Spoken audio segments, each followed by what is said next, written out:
Or if you don't do that, let's say you are wearing a jacket, you can as well do this. It might be a towel or anything. Ne? He said the Bures yom te play. I said play Bure man. Play. Listen. Then you come. Listen.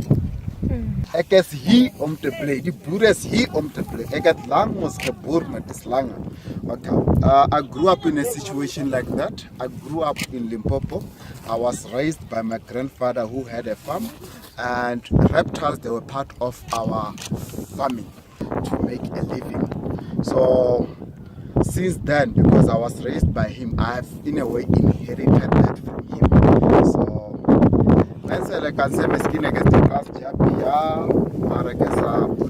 so I was bitten, yes, quite often, but with the venomous snakes I was bitten twice. I was bitten by a puff adder, admitted at the Eugene Mare Hospital, and being observed for a day to find that it's a dry bite. I was released. I was once in the field doing my field work, doing other researches. Then I got bitten by a Mozambican spitting cobra, and again it was a dry bite. Then I got bitten by a rock python, almost 5.5 to 6 meters long, and it swallowed my whole hand.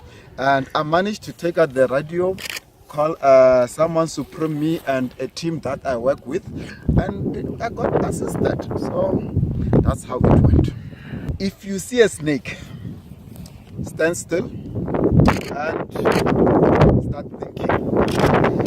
Step backwards 2-3 steps, and you can ask for assistance, or you can, if it's in an environment whereby it doesn't endanger anyone, leave it there and go away, take another road.